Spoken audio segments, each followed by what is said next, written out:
الحمد لله الذي كفى وسلام على عباده الذين اصطفى أما بعد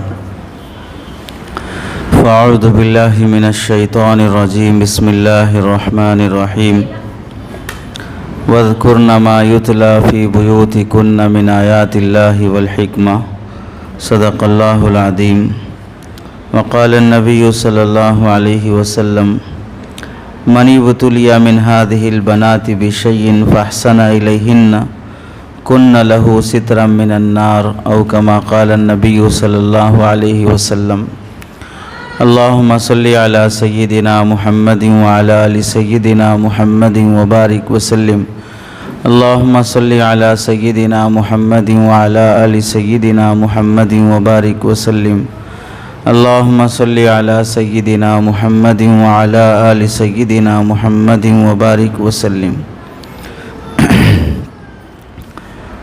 قرآن مجید کی آیت اور حدیث پاک کی روشنی میں جو اہم ذمہ داری ہم سب کو یاد کرنی چاہیے اور اپنی زندگی میں عملاً اس پر آنے کی کوشش کرنی چاہیے، وہ ہے ایک مسلمان ماں کے ذمے، ایک مسلمان خاتون کے ذمے اپنے بیٹے اور بیٹیوں کی تربیت کس قدر اہم ہوتی ہے۔ قرآن مجید میں اللہ رب العزت ارشاد فرماتے ہیں وَاذْكُرْنَ مَا يُتْلَى فِي بُيُوتِكُنَّ مِنْ آيَاتِ اللَّهِ وَالْحِكْمَةِ۔ یہ آیت قرآن مجید کی اللہ کے نبی علیہ السلام کے ازواج مطہرات نبی کریم صلی اللہ علیہ وسلم کی بیویوں اور اللہ کے نبی علیہ السلام کے واسطے سے امت کی تمام خواتین کو اس میں دو باتوں کا پیغام دیا گیا ہے۔ پہلی بات کیا ہے، ہم یہ سمجھیں 1400 سال کے بعد پیدا ہونے والی عورتوں کا مقام بڑا ہوا ہوتا ہے یا اللہ کے نبی علیہ السلام کی بیویوں کا مقام بڑا ہوا ہوتا ہے؟ اللہ کے نبی کی بیویاں صحابیات ہیں، امت کی ماں ہیں، ان کے برابر ہم میں کی کوئی عورت نہیں ہو سکتی۔ یہ فرق واضح ہے۔ اللہ نے خود قرآن مجید میں فرمایا یا نساء النبی لستن کاحد من النساء، اے نبی کی بیویوں تم عام بیویوں کی طرح نہیں ہو، عام عورتوں کی طرح نہیں ہو۔ ایک فرق واضح ہو گیا۔ دوسری بات آپ یہ سمجھیں کہ آپ کے گھر میں اگر ڈاکٹر ہے اور آپ میں سے کوئی آدمی بیمار پڑا ہوا ہے، اس کا علاج نہیں ہو رہا ہے، تو محلے کے لوگ بولیں گے آپ کے گھر میں خود ڈاکٹر ہے، پھر آپ کو کیا پریشانی ہے؟ آپ کے گھر میں اگر کوئی بڑا تاجر ہے سودے کا، ترکاری کا، پھر آپ کے گھر میں اگر کھانے پینے کو راشن نہیں ہے تو لوگ بولیں گے آپ کے گھر میں خود ہول سیل بزنس چلتا ہے، پھر آپ کے گھر میں راشن نہیں ہے، کیا مطلب؟ آپ کے گھر میں کوئی عالم حافظ ہیں اور آپ کو کوئی دینی مسئلہ پوچھنا ہے تو پھر لوگ بولیں گے آپ کے گھر میں مفتی صاحب ہے، اب دوسرے لوگوں سے کیا مسئلے پوچھیں گے؟ یہ ایک فطری اصول ہے کہ اگر کوئی بھی شعبے کا اہم رہبر اور ذمہ دار گھر میں ہوتا ہے تو یہ سوچا جاتا ہے کہ بھئی ان کے گھر میں فلاں شخص ہے، پھر ان کو اور کیا ضرورت ہے؟ اب آپ سمجھیں کہ جس کے گھر میں خود نبی کریم صلی اللہ علیہ وسلم ہوں انہیں دین کی کتنی ضرورت پڑتی ہے۔ خود نبی کریم صلی اللہ علیہ وسلم جس کے گھر میں بحیثیت شوہر ہوں، بحیثیت والد ہوں، بحیثیت داماد ہوں، بحیثیت رشتہ دار ہوں، اب کوئی بھی دینی مسئلہ ہو تو اس سے بڑا دیندار گھرانہ کون سا ہوگا جس کے گھر میں خود نبی کریم صلی اللہ علیہ وسلم ہو۔ اب یہ دو باتیں سمجھنے کے بعد آپ یہ سمجھیں ہم نبی کی عورتوں کی طرح نہیں ہیں ہماری خواتین۔ دوسری بات جس کے گھر میں خود نبی کریم صلی اللہ علیہ وسلم ہوں وہ گھر عام گھروں کی طرح نہیں ہو سکتا۔ تیسری بات یہ سمجھیں اللہ کے نبی علیہ السلام کی بیویوں کو اللہ یہ حکم فرما رہے ہیں وَاذْكُرْنَ مَا يُتْلَى، جو قرآن کی آیتیں نازل ہو رہی ہیں اور تلاوت کی جا رہی ہیں اسے یاد کرو۔